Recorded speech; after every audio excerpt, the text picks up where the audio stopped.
सभी प्रेम से बोलिए संतोषी माता की जय। आज सुनिए शुक्रवार व्रत की संपूर्ण कथा। कथा के अनुसार एक बार एक बूढ़ी माई थी। उनके 7 बेटे थे, जिनमें से 6 कमाने वाले थे, एक निकम्मा था। बूढ़ी माँ 6 बेटों के लिए भोजन बनाती और जो कुछ जूठन बच जाती वह 7वें बेटे को दे दिया करती। वह मन का बड़ा भोला भाला था, इसलिए कुछ भी विचार नहीं करता था। एक दिन वह अपनी पत्नी से बोला, देखो मेरी माँ को मुझ पर कितना प्रेम है। तो उसकी पत्नी बोली, हाँ हाँ क्यों नहीं, सबका बचा हुआ जूठा जो तुमको खिलाती है। तब वह बोला, नहीं ऐसा नहीं हो सकता, मैं जब तक अपनी आंखों से ना देख लूं मान ही नहीं सकता। पत्नी ने हंसकर कहा, देख लोगे तब तो मानोगे। फिर कुछ दिनों के बाद त्योहार आया। घर में 7 तरह के भोजन और चूरमे के लड्डू बने। वह जांचने को सिर दुखने का बहाना करके एक पतली चुनरी सिर पर ओढ़कर रसोई घर में सो गया। वह कपड़े में से सब कुछ देखता रहा। थोड़ी ही देर में उसके 6 भाई भोजन करने आए। उसने देखा माँ ने उनके लिए सुंदर आसन बिछाकर तरह तरह के भोजन परोसे और आग्रह करके उन्हें भोजन कराया। वह लेटा हुआ सब कुछ देखता रहा। 6 बेटे भोजन करके उठ गए। तब माँ ने उनकी जूठी थालियों में से लड्डुओं के टुकड़े उठाकर एक लड्डू बनाया। सारी जूठन साफ करके बूढ़ी माँ ने उसे पुकारा, बेटा 6 भाई भोजन करके चले गए, अब तू ही बाकी है, उठ, तू कब खाएगा। तब वह कहने लगा, माँ मुझे भोजन नहीं करना, मुझे भूख नहीं है, मैं अब परदेश जा रहा हूँ। माँ ने कहा, कल जाता हो तो आज ही चला जा। वह बोला, हाँ हाँ आज ही जा रहा हूँ। ऐसा कहकर वह दुखी मन से घर से निकल गया। चलते समय उसे अपनी पत्नी की याद आ गई। वह उस समय गौशाला में उपले थाप रही थी। वहां जाकर वह बोला, हम परदेश जा रहे हैं, कुछ समय के बाद आएंगे, तब तक तुम यहाँ ध्यान से रहना। तब उसकी पत्नी बोली, आप खुशी से जाइए, हमारी चिंता मत कीजिए, यहाँ हम भगवान के भरोसे हैं। आप अपनी कोई निशानी मुझे दे जाइए ताकि मैं तुम्हें याद करती रहूं, और तुम भी मेरी कोई निशानी ले जाओ ताकि तुम भी मुझे कभी ना भूलो। तब वह बोला, मेरे पास तो कुछ नहीं है, ये अंगूठी है, यही ले लो और अपनी कोई निशानी मुझे दे दो। वह बोली, मेरे पास क्या है, ये गोबर भरा हाथ है। ये कहकर उसकी पीठ पर उसने गोबर के हाथ की थाप मार दी। फिर वह वहां से चल दिया। चलते चलते दूर देश पहुंच गया। वहां एक साहूकार की दुकान थी। दुकान पर जाकर वह कहने लगा, भाई मुझे नौकरी पर रख लो। साहूकार को जरूरत थी। वह बोला, रह जा। लड़के ने पूछा, तनख्वाह क्या दोगे। साहूकार ने कहा, काम देखकर दाम मिलेंगे। अब साहूकार के यहाँ उसे नौकरी मिल गई तो वह सुबह से लेकर रात तक नौकरी करने लगा। कुछ ही दिनों में दुकान का सारा लेन देन, हिसाब किताब, ग्राहकों को माल बेचना, ये सारा काम वह लगन से करने लगा। साहूकार के यहाँ 7-8 नौकर थे। वे सब चक्कर खाने लगे। ये तो बहुत होशियार बन गया। सेठ ने भी उसका काम देखा तो 3 महीने में ही उसे आधे व्यवसाय का हिस्सेदार बना लिया। वह कुछ ही वर्षों में वहाँ का नामी सेठ बन गया। और फिर एक दिन मालिक सारा कारोबार उस पर छोड़कर यात्रा पर चला गया। अब पीछे उसकी पत्नी पर क्या बीती ये भी सुनिए। सास ससुर उसे दुख देने लगे। सारी गृहस्थी का काम कराकर उसे लकड़ी लेने जंगल में भेज देते। इस बीच घर के आटे से जो भूसी निकलती उसकी रोटी बनाकर रख दी जाती और फूटे नारियल की नारेली में पानी भर दिया जाता और उसे दे दिया जाता। इसी तरह दिन बीत रहे थे। एक दिन वह लकड़ी लेने जा रही थी। रास्ते में बहुत सारी स्त्रियां संतोषी माता का व्रत करती दिखाई दी। वह वहां खड़ी होकर कथा सुनने लगी और पूछने लगी, बहनों तुम ये किस देवता का व्रत कर रही हो और इसको करने से क्या फल मिलता है? इस व्रत को करने की क्या विधि है? यदि तुम अपने इस व्रत का विधान मुझे समझाकर कहोगी तो मैं तुम्हारा बड़ा एहसान मानूंगी। तब उनमें से एक स्त्री बोली, सुनो, ये संतोषी माता का व्रत है। इसको करने से निर्धनता और दरिद्रता का नाश होता है, घर में लक्ष्मी आती है, मन की चिंताएं दूर होती हैं, घर में सुख होने से मन को प्रसन्नता और शांति मिलती है। निपुति को पुत्र मिलता है। पति बाहर गया हो तो शीघ्र घर आ जाता है। कुंवारी कन्या को मनपसंद वर मिल जाता है। राजद्वारे में बहुत दिनों से मुकदमा चल रहा हो तो वह खत्म हो जाता है। कलह क्लेश दूर होकर घर में सुख शांति का वास होता है। घर में धन जमा हो जाता है। पैसा जायदाद का लाभ होता है। रोग दूर हो जाता है और जो कुछ मन में कामना हो वह सब संतोषी माता की कृपा से पूरी हो जाती है, इसमें कोई संदेह नहीं। तब वह पूछने लगी, बहन ये व्रत कैसे किया जाए ये भी बताओ तो बड़ी कृपा होगी। वह कहने लगी, 1.25 आने का गुड़ चना ले लेना, इच्छा हो तो 5.25 आने का लेना, या 1.25 रुपये का भी अपनी सामर्थ्य के अनुसार ले लेना। बिना परेशानी और श्रद्धा और प्रेम से जितना भी बन पड़े सवाया लेना। प्रत्येक शुक्रवार को निराहार रहकर कथा सुनना। इसके बीच क्रम टूटे नहीं, लगातार नियम पालन करना। सुनने वाला कोई ना मिले तो घी का दीपक जलाकर उसके आगे जल के कलश को रखकर सामने बैठकर कथा कहना, परंतु नियम ना टूटे। जब तक कार्य सिद्ध ना हो नियम का पालन करना और कार्य सिद्ध हो जाने पर व्रत का उद्यापन करना। 3 मास में माता फल पूरा करती हैं। यदि किसी के ग्रह खोटे भी हों तो भी माता वर्ष भर में कार्य सिद्ध करती हैं। फल सिद्ध होने पर उद्यापन कर लेना चाहिए, बीच में नहीं करना चाहिए। उद्यापन में 2.5 सेर आटे का खाजा और इसी माप से खीर तथा चने का साग बनाना। 8 लड़कों को भोजन कराना। जहाँ तक मिले जेठ देवर भाई बंधु के या परिवार के ही हों, न मिले तो रिश्तेदारों और पास पड़ोसियों को बुला लेना। उन्हें भोजन कराकर यथाशक्ति फल दक्षिणा आदि देकर माता का नियम पूरा करना। उस दिन घर में न तो खटाई खाना और न ही दान करना। ये सुनकर बुढ़िया के लड़के की पत्नी चल पड़ी। रास्ते में लकड़ी के बोझ को बेच दिया और उन पैसों से गुड़ चना लेकर वह संतोषी माता के व्रत की तैयारी करके आगे चली और सामने मंदिर देखकर पूछने लगी, ये मंदिर किसका है? सब कहने लगे, ये तो संतोषी माता का मंदिर है। ये सुनकर वह माता के मंदिर में जाकर माता के चरणों में लौटने लगी। दीन होकर विनती करने लगी, माँ मैं निपट अज्ञानी हूँ, व्रत के कुछ भी नियम नहीं जानती, मैं बहुत दुखी हूँ। हे माँ, हे जगत जननी, मेरा दुख दूर करो, मैं आपकी शरण में हूँ। उसकी इस विनती को सुनकर संतोषी माता को उस पर दया आ गई। एक शुक्रवार बीता कि दूसरे को उसके पति का पत्र आया और तीसरे शुक्रवार को उसका भेजा हुआ पैसा आ पहुंचा। ये देखकर जेठ जेठानी मुंह सिकोड़ने लगे, इतने दिनों में इतना पैसा आया, इसमें क्या बढ़ाई? लड़के ताने देने लगे, अब तो काकी के पास पत्र आने लगे, रुपया आने लगा, अब तो काकी की खातिर बढ़ेगी, अब तो काकी बोलने से भी नहीं बोलेगी।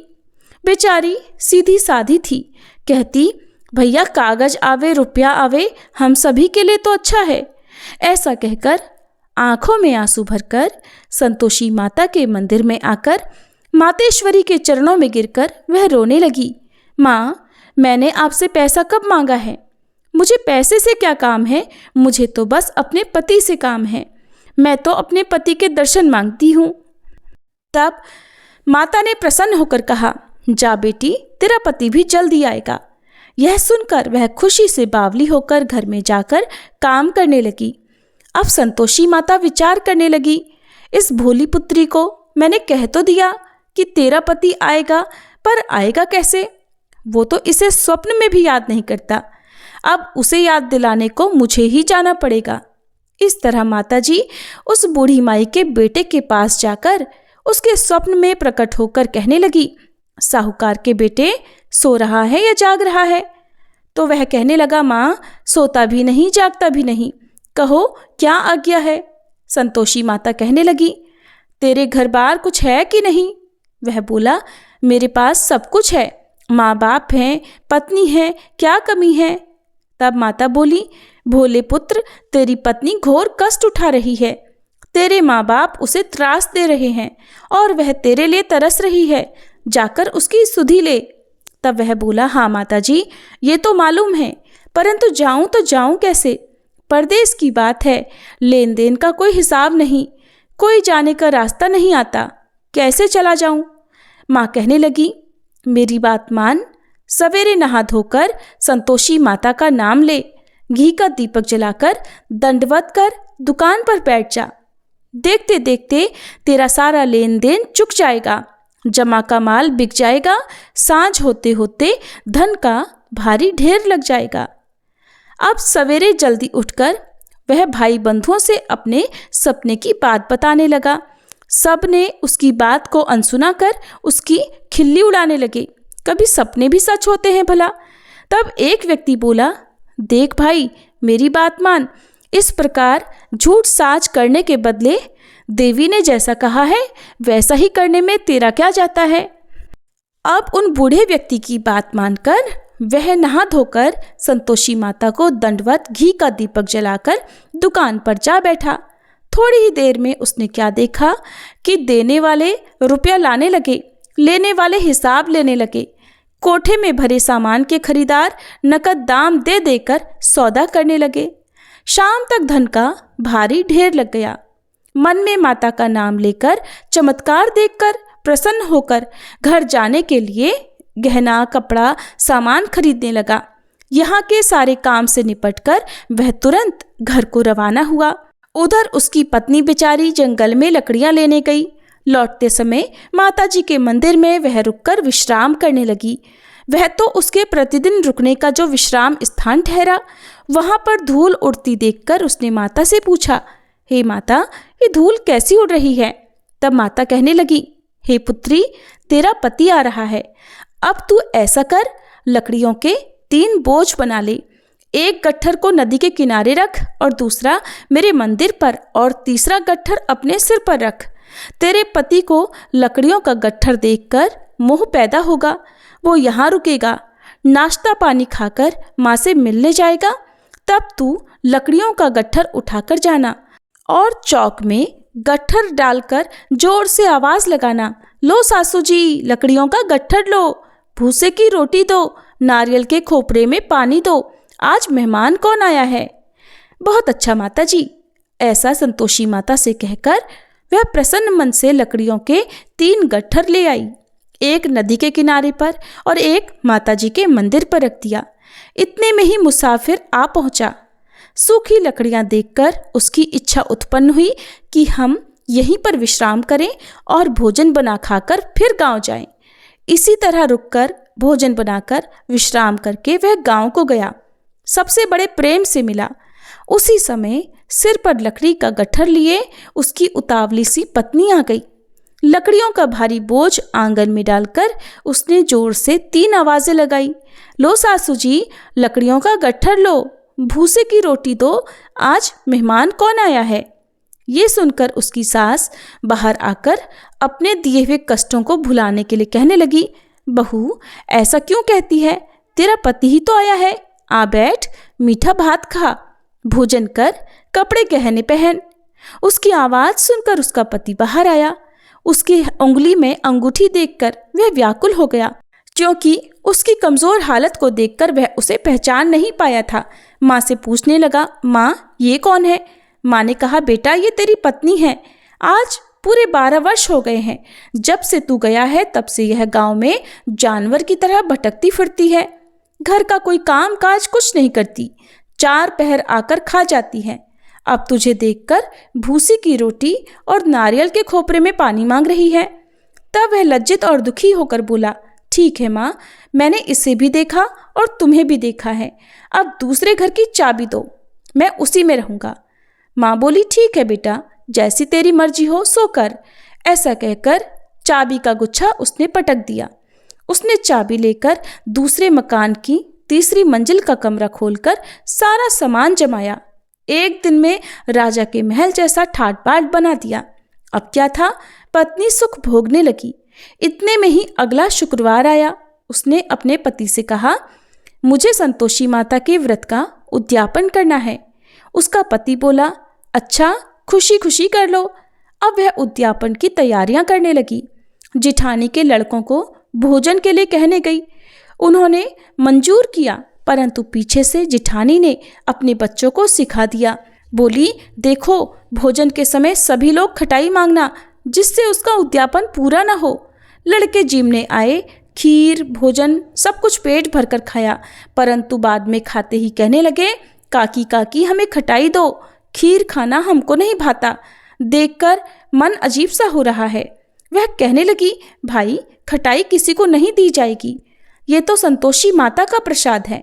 लड़के गुस्से से उठ खड़े हुए, बोले, लाओ फिर पैसा दो। भोली बहू कुछ भी नहीं जानती थी, उसने उन्हें पैसे दे दिए।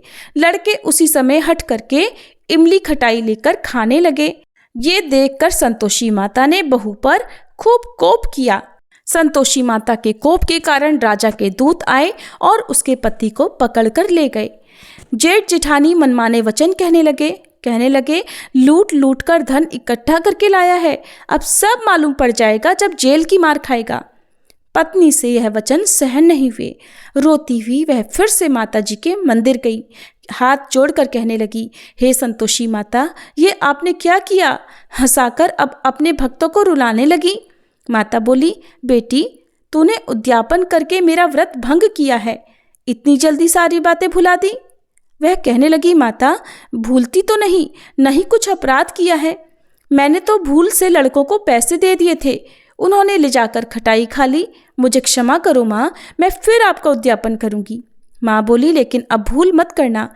वह बोली, अब भूल नहीं होगी माँ, ये बताइए वे कैसे आएंगे? माँ बोली, जा पुत्री, तेरा पति तुझे रास्ते में आता मिलेगा। वह निकल गई। रास्ते में उसका पति उसे आता हुआ मिला। पूछने लगी, तुम कहाँ चले गए थे? तब पति बोला, इतना धन जो कमाया है उसका कर राजा ने मांगा था, वही देने गया था। तब वह प्रसन्न होकर बोली, भला हुआ, अब घर को चलो। वे दोनों घर गए। कुछ दिनों के बाद फिर शुक्रवार आया। तब वह बोली, मुझे फिर से माता का उद्यापन करना है। पति ने कहा, करो। बहू फिर से जेठ के लड़कों को भोजन के लिए कहने गई। जिठानी ने एक दो बातें सुनाई और सभी लड़कों को सिखाने लगी कि तुम सब लोग पहले की ही तरह खटाई मांगना। अब लड़के भोजन से पहले ही कहने लगे, हमें खीर नहीं खानी, हमारा जी बिगड़ता है, कुछ खटाई खाने को दो। वह बोली, खटाई किसी को नहीं मिलेगी, आना हो तो आओ। वे नहीं आए तो ब्राह्मण के लड़कों को बुलाकर वह उन्हें भोजन कराने लगी। यथाशक्ति दक्षिणा की जगह एक एक फल उन्हें दे दिया, जिससे संतोषी माता प्रसन्न हुई। माता की कृपा होते ही 9वें मास में उसके चंद्रमा के समान सुंदर पुत्र प्राप्त हुआ। पुत्र को पाकर वह प्रतिदिन माता जी के मंदिर को जाने लगी। माँ ने सोचा, ये तो रोज आती है, आज क्यों न इसके घर मैं चलूं, जाकर इसका आसरा तो देखूं। यह विचार कर माता ने भयानक रूप बनाया। गुड़ चने से सना मुख, ऊपर सूंड के समान होठ, जिस पर असंख्य मक्खियां भिन भिन कर रही थी। देहली पर पैर रखते ही उसकी सास चिल्लाने लगी, देखो रे देखो, कोई चुड़ैल डाकिन चली आ रही है, अरे लड़कों इसे भगाओ, नहीं तो ये किसी को खा जाएगी। लड़के भगाने लगे, चिल्लाकर खिड़की दरवाजे बंद करने लगे। बहू रोशनदान में से देख रही थी। वह प्रसन्नता से पगली बनकर चिल्लाने लगी, आज तो मेरे भाग खुल गए, आज तो मेरी माताजी मेरे घर आई हैं। वह अपने बच्चे को दूध पीने से हटाने लगी। इतने में ही सास का क्रोध फट पड़ा। वह बोली, अरे पगली, क्या देखकर उतावली हुई है जो बच्चे को पटक दिया? वह बोली, सासू माँ, मैं जिनका व्रत करती हूँ ये वही संतोषी माता हैं। इतना कहकर झट से उसने सारे खिड़की दरवाजे खोल दिए।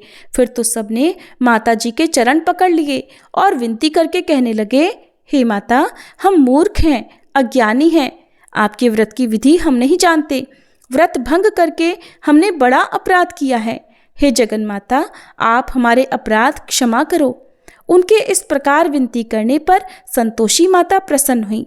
बहू को प्रसन्न होकर जैसा फल दिया वैसे ही हे संतोषी माता सबको देना। जो भी आपकी कथा पढ़े या सुने और हुंकारा भरे उसके सारे मनोरथ पूर्ण करना। सभी प्रेम से बोलिए, संतोषी माता की जय। कथा समाप्त हुई। अब सभी प्रेम से सुनिए संतोषी माता की आरती। जय संतोषी माता मैया, जय संतोषी माता, अपने सेवक जन को, अपने सेवक जन को सुख संपत्ति दाता। जय संतोषी माता। सुंदर चीर सुनहरी माँ धारण कीन हो, मैया धारण कीन हो। हीरा पन्ना दम के तन श्रृंगार लीन हो। जय संतोषी माता। लाल छटा छवि बदन कमल सोहे, मैया बदन कमल सोहे। मंद हसत करुणामयी, मंद हसत करुणामयी, त्रिभुवन जन मोहे। जय संतोषी माता। स्वर्ण सिंहासन बैठी चंवर ढुरे प्यारे, मैया चंवर ढुरे प्यारे। धूप दीप मधुमेवा, धूप दीप मधुमेवा, भोग धरे न्यारे। जय संतोषी माता।